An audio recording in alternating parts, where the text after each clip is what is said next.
Hello दोस्तों, तो कैसे हैं आप लोग। आशा करता हूँ सब स्वस्थ होंगे और मस्त होंगे। मैं भास्कर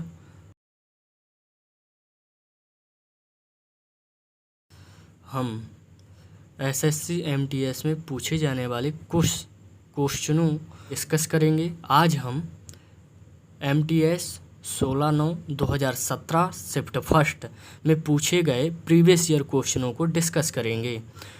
तो चलो शुरू करते हैं बिना ही कुछ देरी किए हुए। तो आपका फर्स्ट क्वेश्चन है, राष्ट्रीय आय क्या है। ओके, तो राष्ट्रीय आय क्या है? यह एक वर्ष में किसी देश में उत्पादित सभी वस्तुओं और सेवाओं का धन मूल्य है। ठीक, तो आपका राइट आंसर है। ये इकोनॉमिक्स का क्वेश्चन है। ओके, तो आगे बढ़ते हैं। सकल राष्ट्रीय उत्पादन का मूल्यांकन कैसे किया जाता है? तो आपका राइट आंसर होगा NNP बराबर GNP माइनस मूल्य ह्रास। ओके, ये इकोनॉमिक्स से भी क्वेश्चन पूछ लिए जाते हैं, तो आप इकोनॉमिक्स को भी कोई भी सब्जेक्ट छोड़ के नहीं जाना है। ओके, तो अगला क्वेश्चन है, भारतीय संविधान पूर्णतः किस तिथि को लागू हुआ था? तो जो भारत का संविधान था 26 जनवरी 1950 को लागू हुआ था। बट हमारा जो संविधान है वो बनकर कब तैयार हुआ था? तो हमारा जो संविधान है, भारतीय संविधान 26 नवंबर 1949 को बनकर तैयार हुआ था। ओके, इस संविधान को बनाने के लिए एक समिति का गठन किया गया था जिसका नाम था प्रारूप समिति। इसके अध्यक्ष थे डॉक्टर भीमराव अंबेडकर। ओके, इसमें 7 सदस्य रखे गए थे। ठीक, इतनी जानकारी काफ़ी है और आगे बढ़ते हैं। ठीक, भारतीय संसद में कितने सदन हैं? तो आपका राइट आंसर है, भारतीय संसद में 2 सदन हैं। ओके, अब कौन कौन से सदन हैं? तो एक सदन होता है उच्च सदन और दूसरा सदन होता है निम्न सदन। ठीक, तो उच्च सदन के अंतर्गत राज्यसभा आती है और निम्न सदन के अंतर्गत लोकसभा आती है। ओके, आगे बढ़ते हैं। और ये काफ़ी क्वेश्चन पूछे जाते हैं, जैसे कि राज्यसभा के सदस्यों की संख्या कितनी होती है। ओके, और कभी कभी ये भी पूछ लेते हैं कि लोकसभा के सदस्यों की संख्या कितनी होती है। तो लोकसभा के सदस्यों की संख्या 552 होती है। ये आपको पता होना चाहिए क्योंकि ये जर्नली क्वेश्चन है। ओके, आगे बढ़ते हैं। किस काल युग में पत्थर के औजार सबसे पहले पाए गए थे? तो नवपाषाण काल में पत्थर के औजार सबसे पहले पाए गए थे। ओके, आगे बढ़ते हैं। 8 ग्रहों में बुध सूर्य से कौन से स्थान पर स्थित है? तो राइट आंसर है पहले स्थान पर। ठीक, जो ग्रहों का कुछ क्रम दिया हुआ है, सूर्य से दूरी बढ़ते क्रम में अगर बुध, शुक्र, पृथ्वी, मंगल, बृहस्पति, शनि, अरुण और वरुण, एक ग्रह था नेपच्यून जो कि हटा दिया गया है। क्यों हटा दिया गया है? क्योंकि यह ग्रहों के गति के नियम फॉलो नहीं करता था।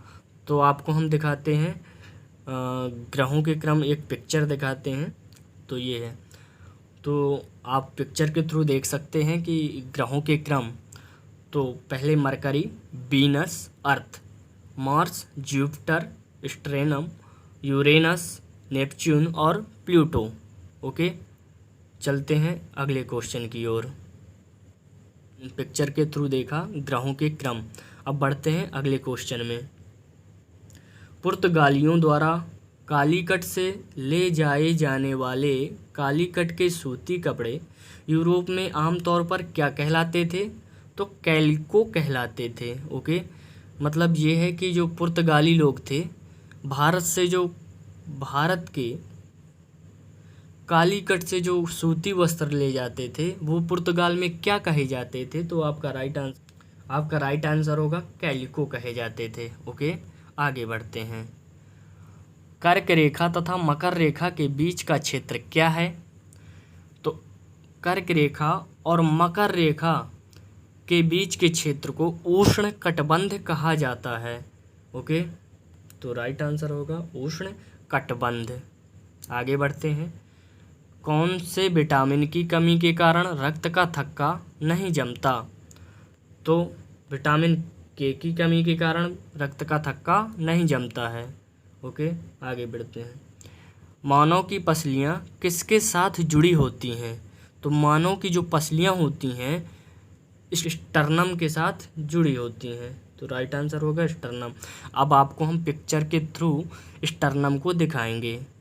तो आप देख सकते हैं कि एक स्टर्नम है, इसको हम स्टर्नम बोलते हैं।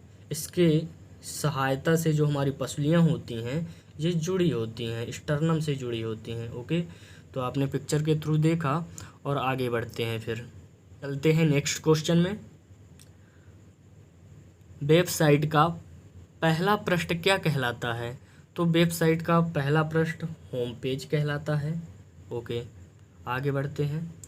एक पारद मिश्रण का अनिवार्य घटक क्या है? तो एक पारद मिश्रण का अनिवार्य घटक पारा होता है। तो अब पारद है क्या, इसके लिए हम कुछ जानकारी इकट्ठा किए हुए हैं।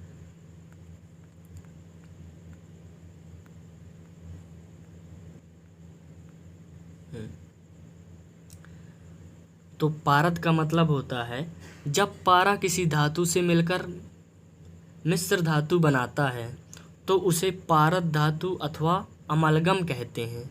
लोहे को छोड़कर प्रायः सभी धातुएं पारे के साथ मिलकर मिश्र धातु बनाती हैं। ओके, चांदी के पारद मिश्रण को दांत के छिद्र में भरा जाता है। तो कुछ एक्स्ट्रा जानकारी हो गई, तो आप इन्हें भी नोट डाउन कर सकते हैं। ओके, हरित गृह गैस का पृथ्वी के वायुमंडल के औसत ताप पर क्या प्रभाव होता है?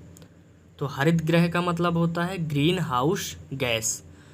तो आपको पता होगा कि जब सूर्य से ग्रीन हाउस गैसें पृथ्वी पर आती हैं तो पृथ्वी में प्रवेश तो कर जाती हैं, किंतु ओजोन गैस के कारण जब पृथ्वी से टकराकर वापस लौटती हैं तो वापस नहीं लौट पाती हैं और पुनः पृथ्वी पर आ जाती हैं, जिससे पृथ्वी का तापमान बढ़ा देती हैं। ओके, तो हरित गृह गैसों का पृथ्वी के वायुमंडल के औसत ताप पर क्या प्रभाव पड़ेगा?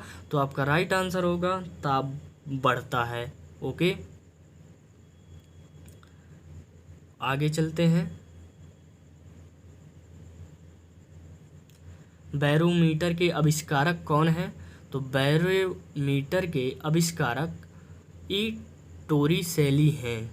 ओके, बैरोमीटर वायुमंडलीय दाब मापने में उपयोग किया जाता है। ओके, आगे बढ़ते हैं। कौन सी कला ग्रीको बौद्ध कला के नाम से जानी जाती है?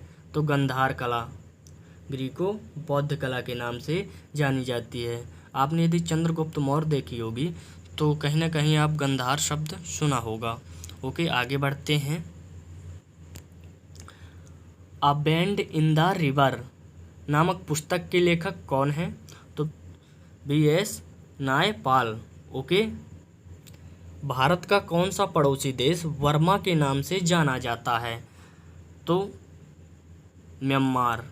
ओके, तो म्यांमार के बारे में कुछ एक्स्ट्रा जानकारी। 1947 ईस्वी में भारत के स्वतंत्र देश बनने से ठीक 10 वर्ष पहले 1937 में वर्मा को शेष भारत से अलग कर दिया गया था। ओके, तो देख सकते हैं और आगे बढ़ते हैं।